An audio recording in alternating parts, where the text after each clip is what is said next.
Olá, estamos começando mais um TVE Entrevista Especial, hoje ouvindo o sociólogo e professor Gessé Souza. O professor Gessé esteve em Salvador participando do 12º Enecult, o encontro multidisciplinar de estudos sobre cultura promovido pela Universidade Federal da Bahia.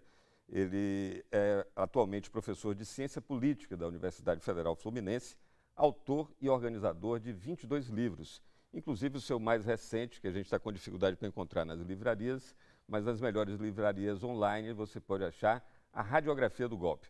Professor, é um prazer tê-lo aqui na TVE. Inicialmente, professor, até fazer um registro. O senhor tem uma preocupação na sua produção acadêmica sobre essa questão dos meios de comunicação. Isso.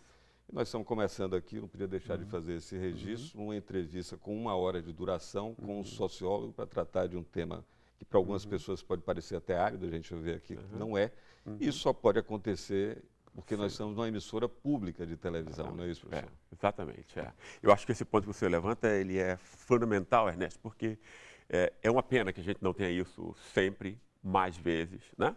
Porque a função de uma televisão ela é pedagógica também, né? Ela deve informar, mas ela deve estimular a reflexão. É exatamente isso que nós não temos no Brasil hoje, né? Eu diria até que nós temos a pior mídia do mundo. Não conheço nenhuma mídia tão ruim quanto a nossa, né? Ela é um simulacro de mídia, né? Quer dizer, no fundo, os debates são feitos com pessoas que têm a mesma opinião, né? Para reforçar uma visão apenas, né? Ou seja, e reduzir a inteligência dos seus telespectadores, né? Distorcendo de modo sistemático a realidade. Isso é um desserviço público, né? É ruim quando isso acontece em concessões de serviço público, como são o caso das emissoras de rádio e TV. A gente vai voltar a esse assunto mais adiante, professor, mas eu queria começar pela polêmica suscitada naturalmente pelos seus estudos, né?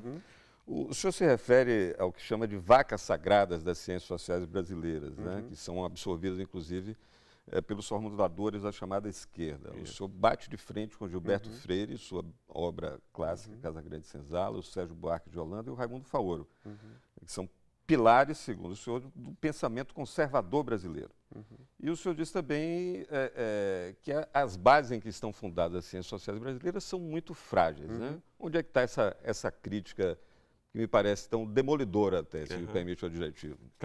Não, ela tem a ver com o fato de que a nossa ciência social, dita científica, ela nasce a partir do mito, né? Quer dizer, um mito construído pelo Gilberto Freire, no caso, né? Mas esse mito foi depois absorvido por outros pensadores. O mais importante dele é Sérgio Buarque, né? E é extremamente importante que a gente tenha a noção de que não é uma coisa da década de 30. Sérgio Buarque é hoje, agora. Ele influencia a cabeça do Brasil inteiro agora. Não tem ninguém mais importante do que ele, né? E não saiu nenhuma teoria que o confrontasse. Se nós pegarmos só como exemplo, né, há 2, 3 semanas atrás, o ex-presidente Fernando Henrique Cardoso se refere a uma suposta, né, corrupção cultural do Brasil a qualquer partido que se aproprie do Estado. Quem disse isso foi Sérgio Buarque. Então, ele continua, né? Não tem nenhuma inovação nisso, né?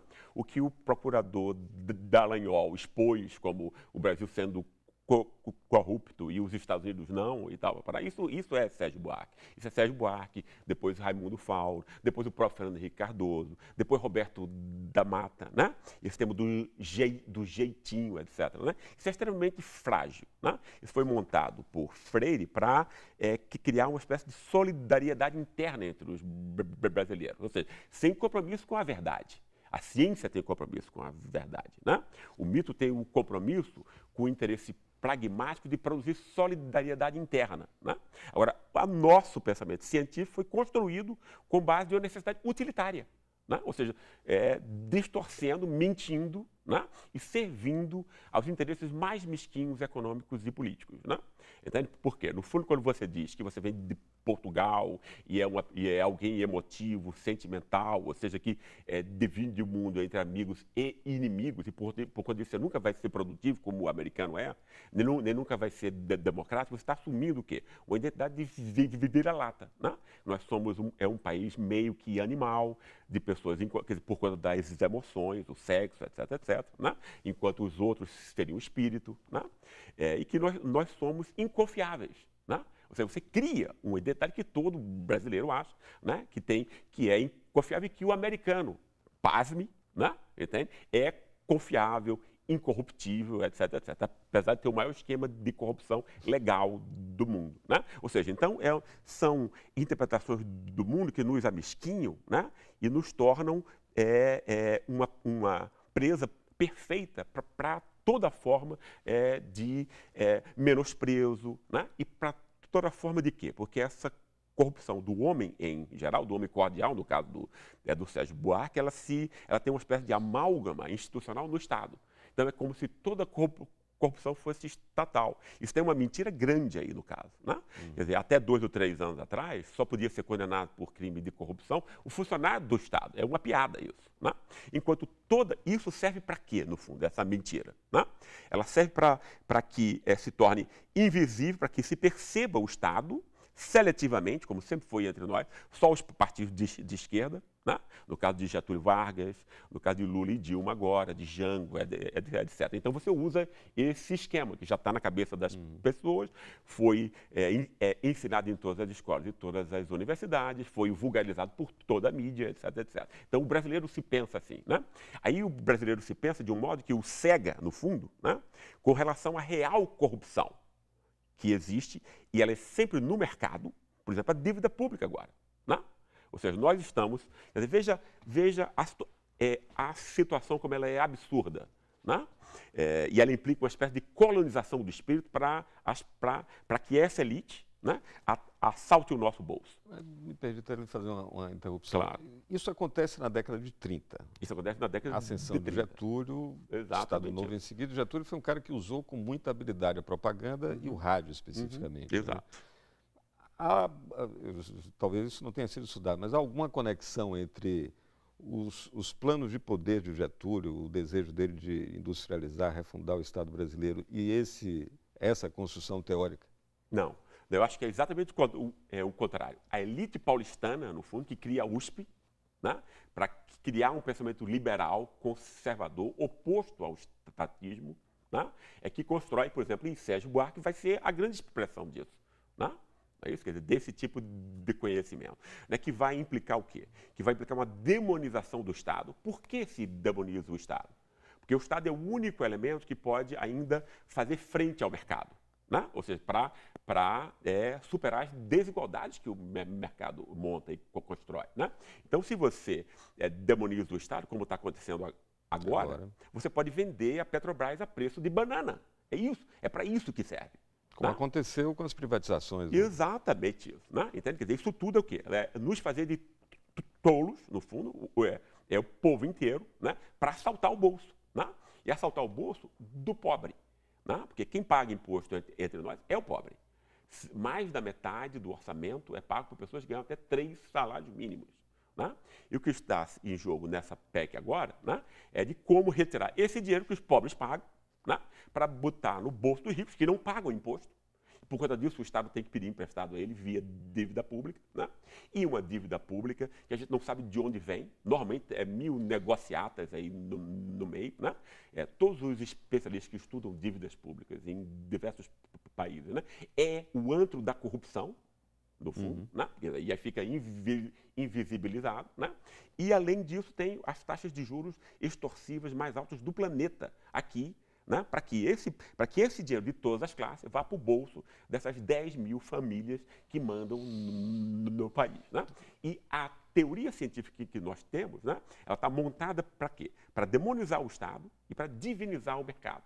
Para que o roubo que acontece, ou seja, a corrupção, tanto legal, né, qual é a nossa corrupção legal? Os ricos compram 80% do Congresso, para que ele nunca passe nenhuma lei contra eles, especialmente de taxação de impostos, tanto que os ridículos 0,38% da CPMF não passaram. Está lá o artigo da taxação sobre grandes fortunas desde 88. Exatamente. Né? Isso é que é corrupção, isso é que é mentira de verdade e tal. Né? Então, quer dizer, e esse tipo de corrupção que é legal, né? Porque você pode comprar, né, deputados e senadores, etc. Né? É válido isso, ninguém percebe isso como engano, que é um absurdo. Né? Isso tudo tem a ver com o tipo de conhecimento, porque a mentira que é propagada pela imprensa, ela tem que ter a autoridade da ciência, para poder ter o prestígio dela. Né? Então, a gente tem aí grandes pensadores que contribuem para essa invisibilização, né? Desse assalto que é feito por uma parcela pequena do mercado, e no máximo pela capa superior da classe média, que é quem tem interesses no rentismo, né? E que é pago, né?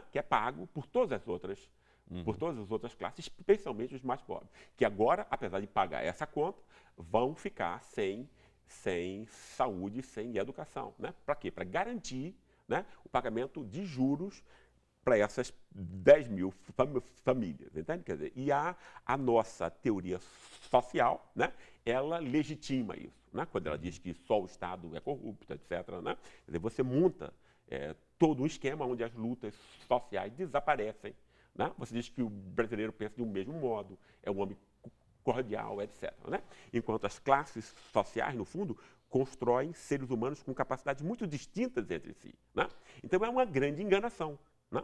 E é fácil de mostrar isso. Mas essa mesma base teórica que dá essa solidez, vamos chamar assim, para o discurso hegemônico, também é a mesma base para os formuladores da esquerda, o pensamento da esquerda brasileira? E que explica o golpe. Né? Explica o golpe. A esquerda tem que botar a mão na cabeça, né?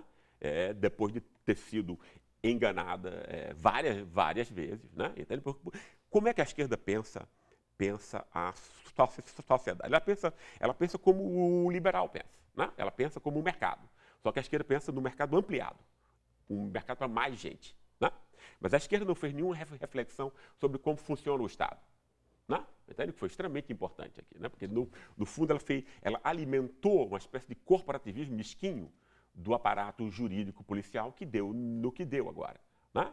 Entende? Quer dizer, então não compreendeu, não percebeu, né, as lutas intraestatais. Né? Não percebeu também como funciona a sociedade entre si. Né? Ou seja, os 40 milhões de pessoas, né, nessa coisa que foi inédita, né, de que saíram dos excluídos, dos mais pobres, para a classe trabalhadora precária, né, ainda que tenha sido uma ascensão modesta, ela foi extremamente importante, né? E ela é única entre nós, numa sociedade escravocrata como a nossa, né? Que odeia os pobres, não é isso? Mas a esquerda não produziu uma narrativa para esse pessoal. Essas pessoas não sabem que foi necessário vontade política. Né? A falta dessa narrativa se viu muito presente agora, né, no desenrolar de toda a crise até consumar o impeachment? Exatamente, o pessoal não saiu às ruas, claro, porque o pessoal não compreendeu. Né? Que aquele governo, isso tem a ver também com algumas inabilidades do segundo mandato da presidenta Dilma. Né? Quer dizer, ela tentou entrar em compromisso com o rentismo, né? Quer dizer, e quis fazer um tipo de ajuste antipopular, que é o que está sendo feito agora, sem nenhuma resistência, né? A toque de caixa, etc, etc. Então o povo ficou sem essa noção. Sim, quem está do meu lado? Né? Quem é por mim aqui? Né? Então, quer dizer, essa mensagem ela não foi dada. Né, e perdeu-se essa. Mas antes disso mesmo, né, não se construiu, né, uma espécie de narrativa dessa ascensão. E teria sido possível. Né? Quer dizer, primeiro acabar a fome, depois acesso à escola, depois a casa. Quer dizer, o que fosse você montando um negócio. Né? Preferiu-se, né, um tipo de legitimação marqueteira, que era de que os pobres tinham chegado no paraíso já, ou seja, já eram né, uma nova classe média, que é um absurdo, porque a classe não é definida pela renda, né? A classe é uma forma de, quer dizer, e a classe média é uma classe do privilégio, né? Quer dizer, então, quer dizer, eu acho que é um tema que a gente deve entrar em breve. Faz essa definição de classe mais pelos privilégios de classe do que pelo nível de renda, né? Exatamente. Nós vamos entrar nessa discussão daqui a pouco, depois do intervalo comercial, no próximo bloco.